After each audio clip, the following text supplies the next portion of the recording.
Hello, everyone. I'm Barbara Tien and delighted to welcome you this morning to uh, Project Kin's Emma Explores. You see, I'm hesitating a bit because it's been so long. It's a delight to welcome Emma Cox back for this wonderful ongoing series, exploring the stories in Emma's own background and with all of the resources and background to teach us all how we can follow along in these journeys into genealogy. So, Emma, take it away. Thank you very much for that, Barbara. I will just share my screen and get my presentation going. And I'm going to share my whole screen because I do want to go back and forth between a couple of different things today. I'll just make it full screen. I will move you all out the way and then I will start things going. So hello, everybody, and welcome to today's episode. It's been a couple of months, and the last time I actually did a talk, basically I was talking about the second anniversary. And I chose twos, people who were twos in the tree. And one or two people mentioned that I didn't include any women. So I thought I'd make up for it. And this one is all about women. So I have chosen two people in my tree who I wasn't really aware of before doing this presentation. And they are amazing women. I'm sure you're going to agree with me on this. Some of the things that they've done, they're still influential today. So without further ado, if anybody doesn't know me, my name is Emma Cox. I'm based in England. I help people find out about their ancestors, investigate DNA, all sorts of things to do with genealogy and family history. And I have my podcast, Journeys into Genealogy, with nearly 140 episodes on there so far. So today, influential women.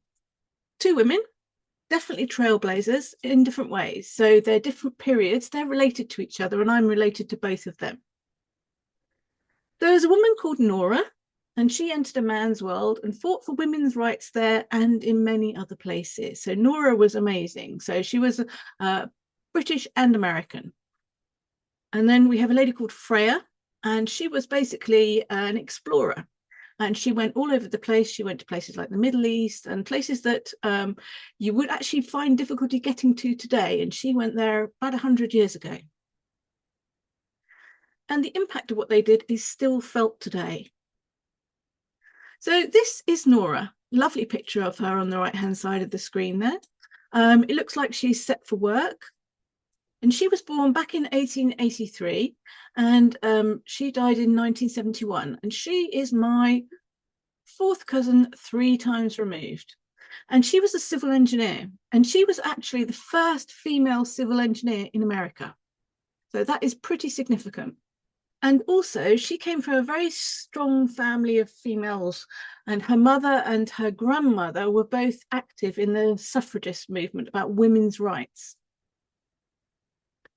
She was born in England, so her father was English and her mother was American. And basically, she traveled between the two places. She was educated sometimes in America, sometimes in England. She was the first US woman to graduate with a civil engineering degree from Cornell University all the way back in 1905. The first woman as a civil engineer. Now, she tried to join the American Society of Civil Engineers, and basically they wouldn't have her because she was a woman. So she tried for a long time, and they basically said, you can be an associate member, but you can't be a full member. So she sued them and they didn't let her do it. And it's a decade or so later. And then after she died, she basically was created a fellow of the society. She was really, really intelligent. Apparently she was very athletic. She was very attractive. She was a very strong character. And she was very, very clever. So she took courses in electricity and mathematics, so that she could work as a laboratory assistant to Lee de Forest, who is a very famous person in his own right. So he helped invent wireless radio and everything. So they were married, but I don't think it was the happiest of marriages. But basically, I think she was a very strong character, and I think that he wanted a wife. And I don't think she was really a wife, if you want to say a homebody, that sort of thing. So she worked for her husband's company, they divorced, and she was given the choice, stay a wife or practice engineering, and she chose to practice engineering. And on the screen there, it shows that he blames her mother for the problems. So it said that the suit follows a suit for separation filed by Mrs. De Forest, the grounds not made public. De Forest declares Mrs. Batch is responsible for his marital unhappiness and that she has prevented a reconciliation with his wife and has nullified all of his efforts to induce Mrs. De Forest to join him in California. Mrs. Blatch is president of the League for Self-Supporting Women, and Mrs. De Forest is a fully qualified hydraulic engineer. So she obviously decided that her career was more important to her than the man she was married to at the time. So they actually got divorced. And one of the things I do want to do in a moment or two is show you some of the different newspaper articles I've discovered about her. Because since doing this presentation, I had another look just before today, and I found loads and loads more articles. I'll share those with you in just a moment. So the other part of it was women's rights. So this is a picture of her on the right-hand side of the screen. And basically, she is, in 1908, part of the women's suffrage movement. And she worked closely with the National Women's Party. And she, through her entire life, worked towards women's rights and trying to create equal opportunities for women in technical professions. She actively participated in the Equal Rights Amendment movement and supported policies aimed at closing the gender wage gap. So what did she do for work? So she was an engineer herself. She was an architect.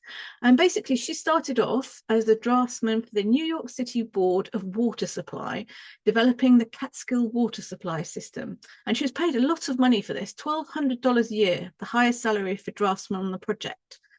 And it's believed that she did some work on the dams and weirs. So she basically divorced Lee De Forest, and a little bit later on, she married Morgan Barney, and he was, I believe, he was an architect himself, or a marine engineer, one or the other. And their daughter was also an architect, and a social activist, and both they worked together. So they did different projects together. And this is her building her own house. A permit for a single one-family unit was listed in last week's bulletin. It was issued to Nora Stanton Barney, noted architect of Steamboat Road, Greenwich, for a $16,650 house to be constructed at Hawkwood Lane, Greenwich. Mrs. Barney is owner, builder, and architect. The house will contain 9 rooms, 3 baths, and will have an attached garage. So she's building her own property. And she continued to work for equal rights and for world peace throughout her life. And in 1994, authored World Peace Through a People's Parliament. And a real estate developer and a political activist. And she died in Greenwich in 1971. And she's actually buried, I'm just going to move you out the way, in the Bronx in New York. And one of the other things about her is because she did a lot with tunnels and dams, weirs, that sort of thing, they named a machine after her. So Nora is the tunnel boring machine, which was used in New York. And there's lots and lots of pictures here. And so there's articles. I'll just show you one or two of these. So this is Nora being put into position. And someone else has got pictures on here.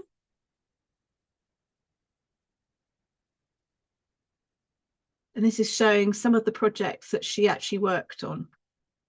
And so you can see the whole of the machine there.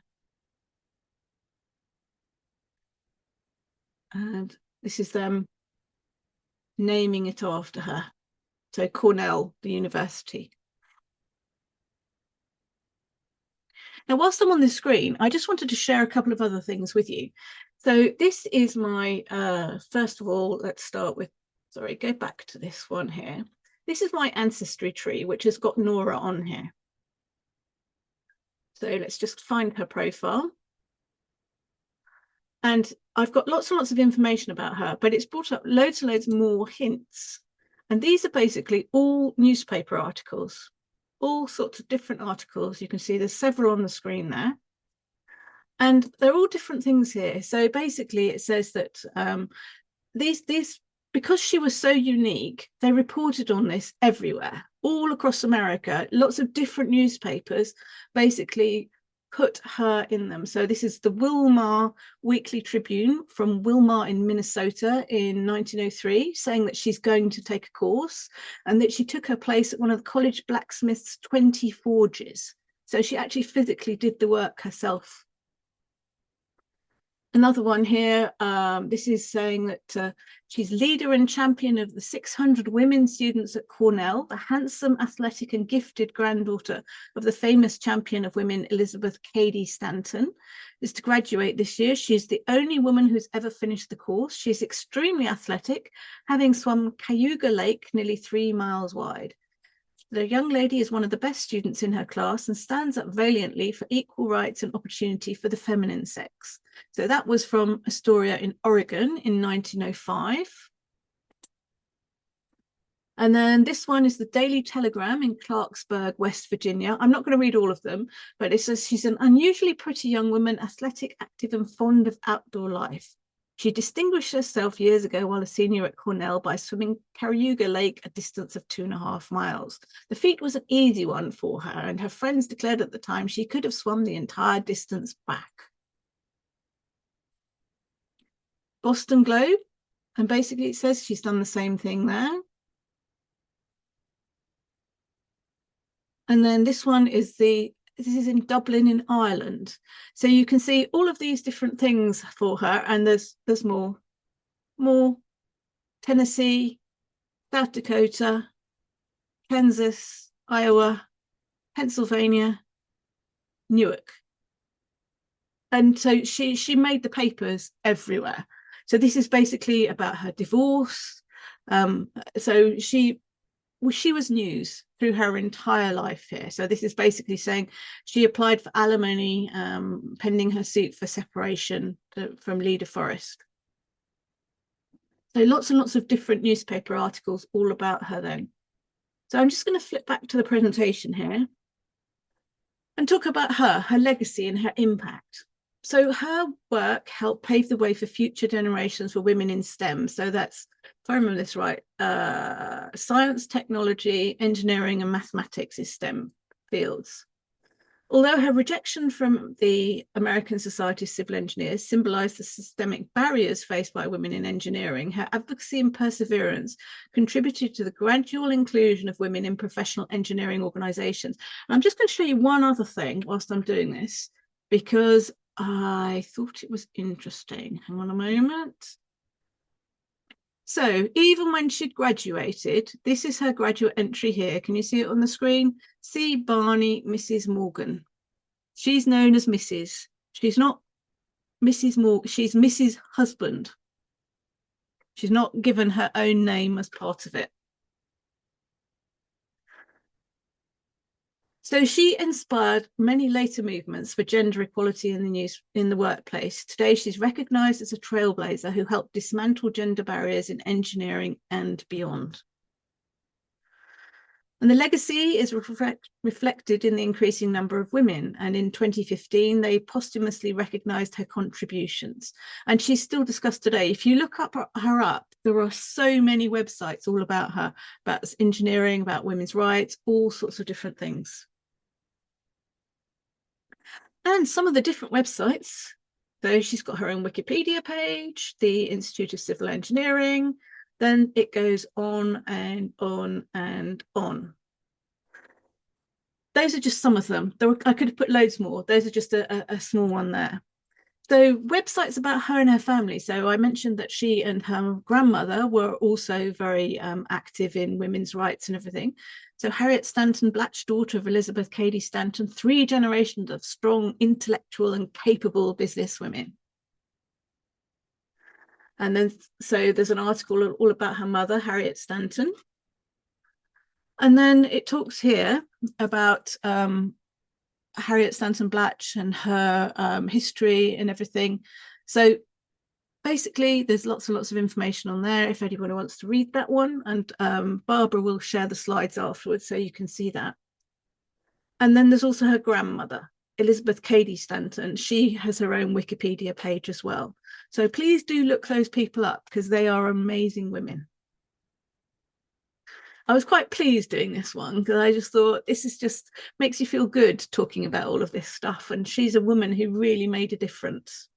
And I can't remember exactly, she's something like, she's my fourth cousin 3 times removed. So it's not a close relationship, but we don't share blood, but we sort of come from the same background many, many years ago. And there's quite a good website, that last link on the page there, Suffragists in Greenwich, talks about all 3 generations there. Second person I'm going to talk about, her name is Freya Stark. So she was born in 1893 and she died in 1993. So she lived to 100. So she is the 3rd cousin once removed of Nora, and she's 3rd cousin 3 times removed to me. So we're sort of like in a bit of a triangle, if you think about it. So she was born in Paris. So we've got an Englishwoman born in Paris to bohemian, poor and ill-matched parents, unfortunately. Father was British, her mother Italian of Polish-German descent. She lived in Italy, and the family had a textile mill there. And unfortunately, I believe her hair or her scarf or something got caught in it. And so she ended up being quite badly injured all around her hair. And she ended up always wearing her hair to cover it in later life. That didn't stop her from getting an education and to going out and exploring the world, though. So she went to the University of London and studied Persian and Arabic. And again, in those days, that was very unusual. She was pretty tall, 5'1", 1.46 meters tall, and rather eccentric. I love this, appearing in the London season in 1938-9 with a lizard draped around her neck. Can you imagine that? Going out and actually having a lizard draped around your neck. Different, I think, is one way of describing that. And this is her in her exploring days. So she's wearing typical Arab garb for going out in the hot and dusty climate of the Middle East. Again, she's a trailblazer, and she lived in lots of different countries before she started going exploring on her own. She went to Paris, England, the countryside, London, and northern Italy, all before the age of 10. And then she went, when she was an adult, places in Turkey in the Middle East, and she basically explored all over the place around there. And she, as far as I'm aware, she didn't really have problems. I haven't read her books. Excuse me, she wrote several books which talked about her exploration in different places that she'd been to, and I'll mention where they are later. So some of the countries she went to, the Middle East, Turkey, Yemen, Afghanistan, India, Egypt, Persia, now Iran, Kurdistan, and Italy. So that is quite a wide variety of different places, but equally it's all places that, apart from Italy, that the travel is not necessarily easy or necessarily safe. And this is her in later life. So you can see she has her face, and her hair is covering her face where she had the scar. And that's her at her typewriter at her desk, actually doing some of her writing. That's a lovely photograph. So she had 12 books that she wrote, and the books that she wrote were sort of her travels, local history, culture, everyday life of the places that she actually went to. She was very clever, spoke French, German, and Italian.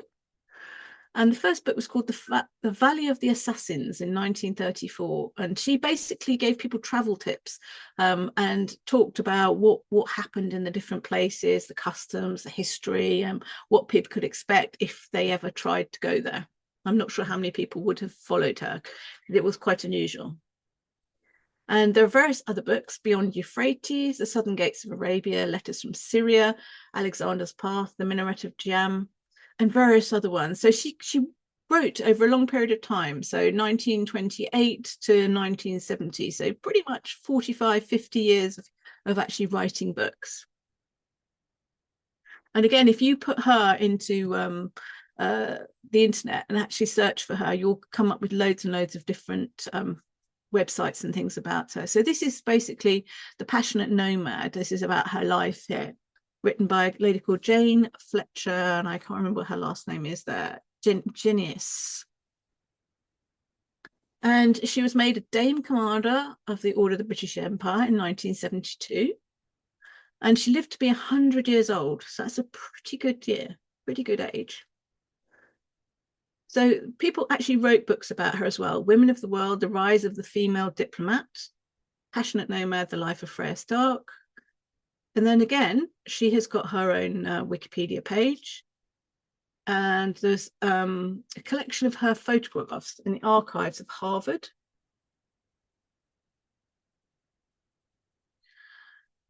And these are some of the ones that she took. There's a little bit more about there, and you can actually see the inventory. Oh, so there's 18 prints there. And I think you would probably actually have to go to Harvard to actually look at those particular ones there. And then there's another site here, laterbloomer.com.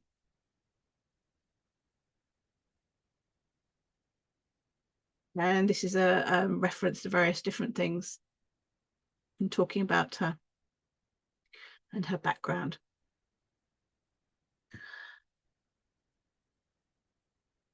Civilservant.org.uk, and basically talks about her on there. And because she went to unusual places, I think that she did actually sort of report back to the British government in some places to actually sort of say what the conditions were like. She did act as a diplomat.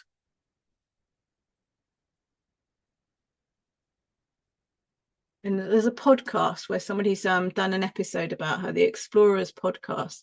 There's actually more than one episode there. There's 6 ones there, and talking about some of the different journeys that she went on.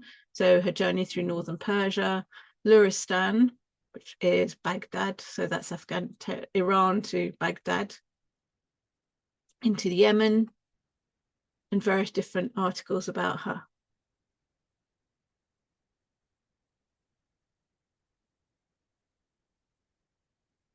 And this one as well, Love Her Wild, Rise of the Female Adventurer. So she's sitting in her hammock. And then I think that's a great photograph.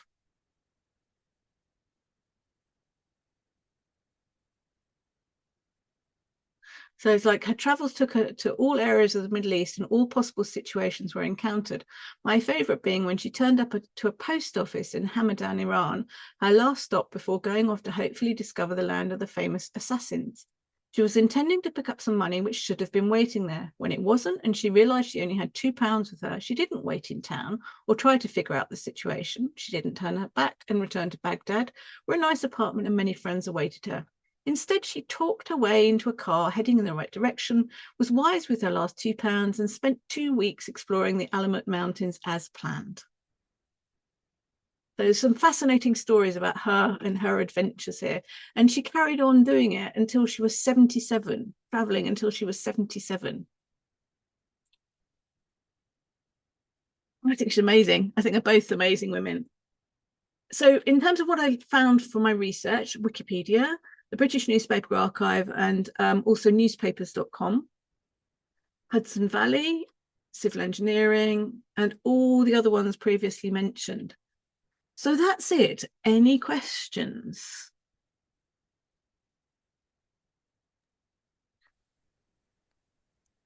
I do.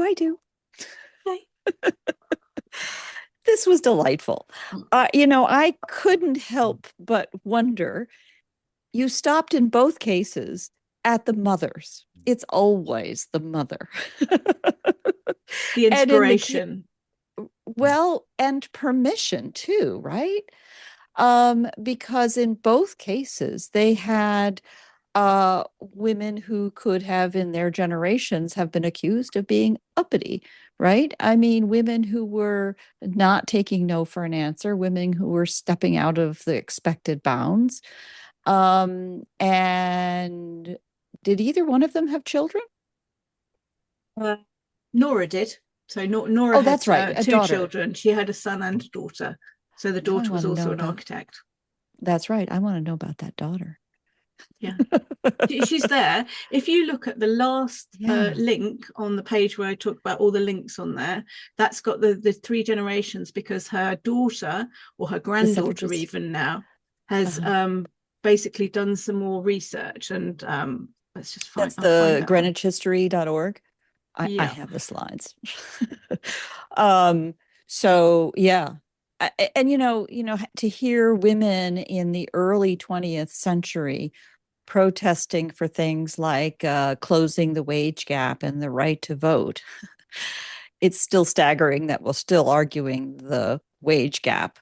And her journey in engineering. Interestingly, there are fields like computing, which were all women, as was cryptography and a lot of fields like that were largely driven by women until they became high status jobs. Mm. And as status shifts and women move into better than they were otherwise getting wages. Not to be standing on a soapbox making a pitch, but It's amazing. And yes, it amazing says that women. her mother, basically, I think this is right, 4 generations of Stanton women, beginning with Elizabeth, Katie Stanton's daughter, Harriet Stanton Blatch, lived all a part of their lives in Greenwich. She had a degree in maths from Vassar. Again, that's not that common for those days. She was born in 1856. She founded the Women's Political Union. I will actually just share my screen again so you can see it, because there's a lovely photograph. Can you see that photograph? Uh-huh. So that's Nora Stanton Blatch as a child with her mother and grandmother. Wow, that's what I mean, man. And then her granddaughter, or her Nora's daughter Rhoda, and then her granddaughter Colleen. So it's 4 generations of women. Wow. I think that photograph's amazing. My great grandfather moved from that area of New York to Kansas, raised 3 daughters, and all 3 of them went to college at about the same, a little bit later, about the same period of time. The eldest graduated from college in 1914, I think. No, 1912. And all 3 daughters graduated from college. In fact, it's my college ring, my grandmother's college ring. And the youngest, I must have graduated in the late 20s from Smith. And the same kind of thing. That was an elite group of women. And I was thinking about that just recently in the context of, um, uh, modern sexism and an earlier generation to me who were just about 10 years older than me, who were among the first wave to be graduating from these previously all male universities that first started allowing women. Yeah, it's We kind owe of it to amazing. people like her who started Yes. it off, don't we? Yeah, and to think about what they went through. Maria Montessori was about the same period of time. She was a doctor and she was able to get her medical degree, but she couldn't practice anywhere, which is why she ended up in an institution for, I think, orphan children. Is that right? And a similar sort of thing. And look at the contributions that she made to education. Wow. And I like the It's boring machine. remarkable. Oh, I know. It's just remarkable, isn't it? Way back then. I mean, you think Canada was barely alive back then. I mean, the prairies, Yeah. right? For people going to university and stuff. Yeah. And I had the question. So she was one of the first women to graduate, but is there anything about how difficult it was for her to get into the program? Because in many cases, women weren't even allowed into Yes. these types of programs in the first Great place. They weren't question. accepted. I think And that how probably many who is. entered actually graduated? Excuse me, Emma, go ahead. I don't think there were any other women on her course. I think she was literally the only woman on her course. And I think she had to fight for it. Yeah. But I mean, don't know much more. yeah. It's just fascinating to see. And as you said, she wasn't accepted, but she was accepted in the workplace. So she was able to shine in the many things that she did in the workplace. And that's another area where many women were not, given the jobs or given the opportunities or those sorts of things. It's quite amazing that she's done that. And I think it's because she came from a line of very strong women who didn't give up. They tried, and if it didn't work, they tried again, or they tried something different, and she just carried on. And Yeah. That's it's amazing. I also have a strong ancestor who I am currently writing about. My grandmother, who won a commander of the Order of the British Empire for the work she did during the First World War. And there's no Wikipedia page on her. There's nothing anywhere. Yet. Not yet. Yet. I will.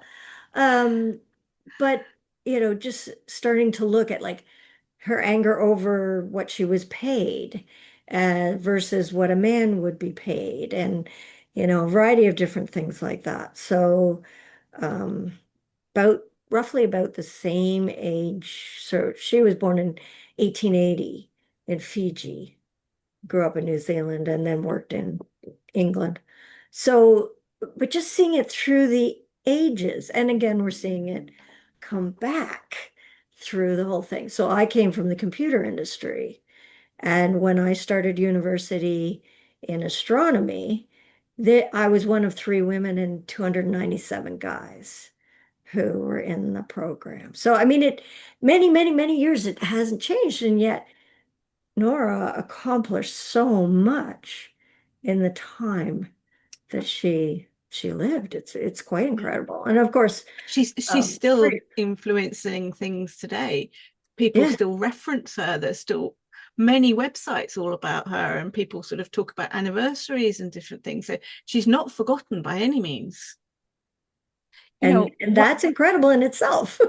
Yeah. I mean, when we talk about equal rights and opportunity and all those kinds of things, in many ways, these women were so extraordinary. They were doing everything backwards and in high heels, so to speak. The Ginger Rogers statement, if she did everything for, but thinking back, really, this fight is for ordinary women. It's for ordinary people who aren't extraordinary. And how many extraordinary women were spilled over, lost, and never got these opportunities because they didn't happen to also have extraordinary parents and even grandparents. I'm reading about Margaret Cady, who was going back 2 generations to that. It just breathtaking of what these women were capable of doing in the circumstances and moment in history and time and place. Anne and I in the tech space, we have lived through in our business lives this explosion of opportunity and people in the right place at the right time to do extraordinary things. Yeah, they're amazing people, but there was also a lot of just in the right place at the right time. Boy. That's become a little bit more democratic, I think, nowadays. It's like there is more merit based. It's like if you're good at things. It's getting worse. Do you think? Yeah, just take a look at what's happening in some countries about their attitudes towards women in STEM, attitudes towards women in science, attitudes. They are deliberately erasing women in history. And fortunately, people are saving the knowledge about those women. So I think I had more opportunities in the early 80s in technology than my nieces, grandnieces, and nephews, have now in technology. They don't have the same opportunities or respect. I mean, it's going backwards. It's in time. Why is that? You might want to stop recording for that one. We see you out there. Yeah, but it is extraordinary in Nora in the sense, all the thing that she did and having the digger named after her and she is still referenced today. That is extraordinary. And then Freya, who was a traveler. I mean, you talk about women traveling on their own in those days. It just was unheard of. And then writing about it and things like that. They're both incredibly strong women to have in your line. But to I think the it's amazing when you start looking in your tree who you discover. So I had no idea before I started looking into this that these women existed and what they'd done. And it's like, oh, who are they? And then you start looking, oh, they did that, really? Wow. And it's like, so when you think about it, a lot of these people, they might be known, but they're known in very narrow spaces, as it were. They're known in a particular industry, or they're known in a particular country or something like that. At least they are remembered. But there must be others who've done things maybe as good, maybe better, maybe not quite as good, but whatever, but have done things that are worth remembering, but we just haven't discovered them yet. Yeah, we forgot them. We didn't know about them, or previous generations forgot them, and we haven't found them. Yeah, our past generations forgot about them. And when you look back into early history, there were so many in the grand scheme of things, you look at inventions that were invented in the Renaissance that actually had been invented way earlier, but forgotten in history. The forgetting in history does have an impact, a larger impact. And the ways in which we can keep these stories that are even personal to us because we knew what they did, we knew who they were, I think has the potential to help the next generations come along and investigate them, perhaps just because they were family, but then be inspired to go do something beyond that. And from my experience in tech, and I don't disagree, there's like a 3 steps forward, 2 steps back, 3 steps forward, 2 steps back. I had an experience recently, the details of which don't matter, but it was one of those queen bee moments in the, I'd say, early 80s. We used to talk, we used to talk about how there's one woman in the room, in the big conference room, and there's one woman in the room, and the second woman comes in and she's nasty as heck. Why? Because there can only be one woman in the room. Only one woman's allowed. So she's going to push you out. That was the tension. And I was thinking about even politics, some of the snarky things that we've heard older women politicians say. And younger women are like, where did that come from? And I'm like, oh, I recognize it. I recognize it. And it was an earlier generation of 3 steps forward, 2 steps back.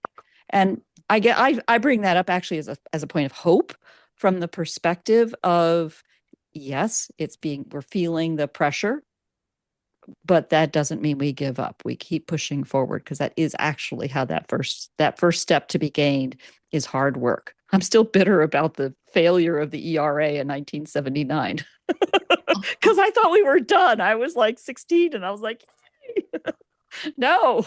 Yeah.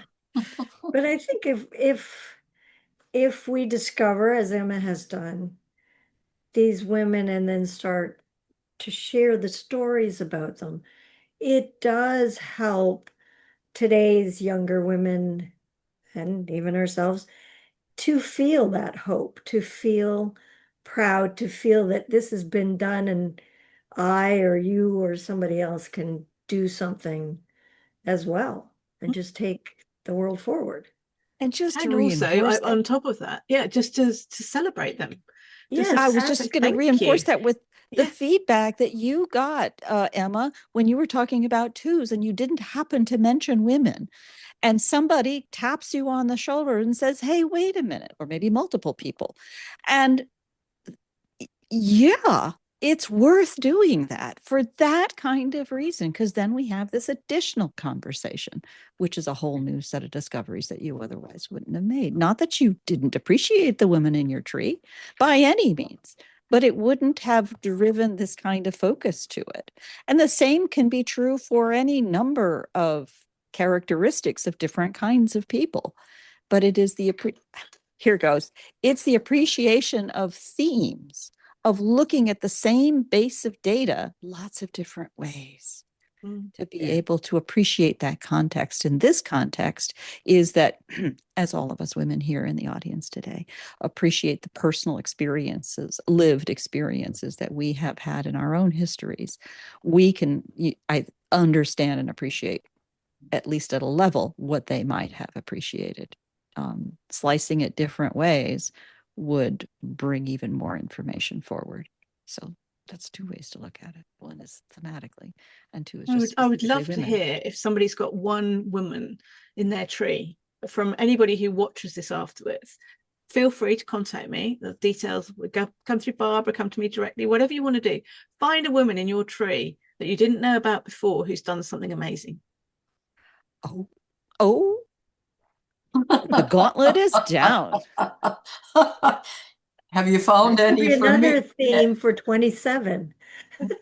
Emma, have you found any in mine that have done any? Well, do you know, amazing can mean all sorts of different things. Amazing can mean taking a risk and moving to a different country. Amazing can mean doing something different. It doesn't have to be that you changed the world. It doesn't have to be that you were really famous. It doesn't have to mean that you had massive influence. It could be something relatively small. So it could be one of your ancestors who came across one of your great grandmothers, Linda, or your grandmothers. I don't know. Have to have a look and see. Well, I think they were pretty brave to come across the ocean myself, right? Yeah. Can you imagine that? The actual idea of crossing an ocean on a ship Yeah. for weeks, No. however long it took, and Yeah. not knowing what would happen at the other end. That's so brave to do that. Yeah. Yeah. Yeah, Yeah. I'd Leaving put everything my own behind. mom in that one, actually. Yeah. You know, and where did she, and yeah, I'm still processing that a little bit. Yeah, because you traveled all over, right? With your mom. It Yeah. was it was a what are the motivations for people to move? I am obsessed right now, forgive me, but on the whole subject of migrations or movement. And you happen to mention, move to another country. Like, what? How many? And you know this, Anne, from your experience as well, in terms of that. Let's get out of here. And I think the motivations are really some of the most interesting elements. In this case, it was a personal thing and a divorce and a messy experience and all of those kinds of things. And it's still only one generation away, so it's a little bit delicate. But I think going back 2 generations and more, looking at those kinds of motivations that would lead somebody to go. I mean, my great aunt's husband packed off from Colorado to go to South Africa in the early 1930s, to work as a rancher, to teach how to build a ranch. And then the children were all born there, and then they came back to the United States because, it was getting dicey, as they say, 1938, crossing the Atlantic. So they went to Brazil first. There's some fun stories in there. There's a couple of different things. So Jude said, amazing can be being penniless, widowed, and still inspiring their children. So there's all sorts of different things about amazing there. But Jude is doing a talk, because I know this because I interviewed her about it yesterday, for all about that place, which is about occupations and movement and things like that. So do take a look at that. I think it's can you remind me which day you're on, Jude? I can't remember offhand. But that's the sort of the push-pull of movement. What's inspiring you to go? What's pushing you? So she's on the 13th of October, her talk. And I know it's 11 o'clock UK time, because I do remember that. But that's on the day about changing places. But so to just think about, well, what did inspire somebody to move? Were they going towards something where they thought there was a new job they were going to, or were they trying to escape something? There's all sorts of different things. But have a look at her talk and find out more about that one. Just to underscore the point about women taking these remarkable steps, sometimes, as you say, penniless or bad marriages or abusive experiences or trauma like rape and other kinds of things will be a reason to, it's survival. It's getting away from something, but it's often survival. That'll force that kind of change. And yeah, those are stories that are not told. that are, don't come out, and then are they believed? Oh, it's a reminder why these stories are so important to be told, even if they're not told in public. And that's the thing. It's like you may have a story that you find that you don't want to share. By all means, but have a look at your tree. See if you can find somebody who inspires you in some way. Yeah. And that's a good point. Jude pops up here with modern day stories continue with the women campaigning against rape, abuse, and so on. And not only is it the case that individuals are leaving because of these reasons, but also those who campaign against them put themselves in danger.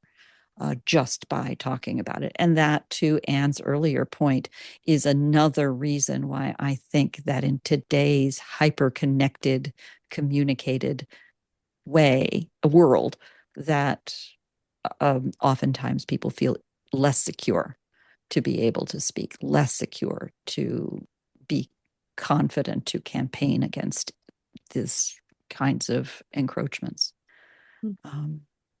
All the more reason to work at this.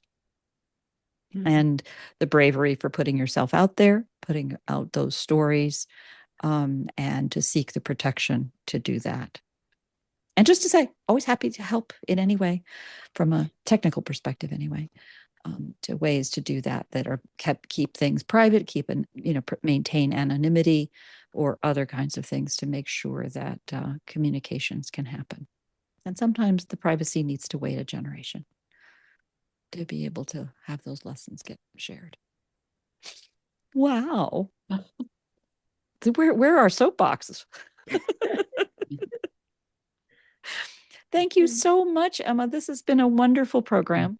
And I think, we're right up there on an opportunity to be making differences in getting the world across. And it's kind of speaks to the mission of why we are doing what we're doing.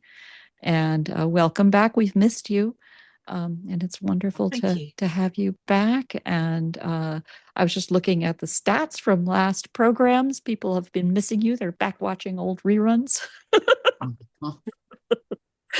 Well, there are a few of them archive. Now. Yeah, that's right. That's right. Here we are at 2 years and one more session. So we are continuing to build on this and look forward to future years and expanding on these kinds of stories and forms of encouragement to keep going. Sorry, those cats have been active. And so next time, before we finish, it's on the 17th of September, and I'm going to be talking about alliteration here. The Fox family of Falmouth. We're going to make you say that a lot. And they were really interesting, actually, because there were strong women in this one as well. Apparently, there were 2 teenage sisters who set up the first polytechnic in England down there. And I didn't know that before I looked into this. And they're a Quaker family, and there's also connection with lots of gardens down there, some quite big gardens and everything. So it should be quite an interesting talk, that one. Wow. That Fox family of Quakers? Yes. Wow. A branch of that Fox family. Yeah. Very cool. Very cool. In fact, I wonder if we should start paying attention to the all of the places and regions that we could build a map of all of the places that you have referenced in your stories, because all of those people in Australia, New Zealand, Canada, the United States can perk up and say, oh, I have ancestors from there too. Yeah, not a crazy idea. No. Yeah, if you want to toss me all of the shires and counties and towns and cities, I'll put something together. I'm into my maps now. Okay, I'll have to think about that. I have to think about how to find it all. Yes. The different families and everything. Yeah. I know. Just you had me at Fox family of Falmouth. Is it Fox or Fox? It is. Oh, just Fox. Okay. Yeah. Yeah. Like I said, that Fox family. Yeah. All righty. Thank you very much, everyone. Stay tuned, and we'll see you next month. Yeah. Bye-bye now. Bye. Thank you. Bye.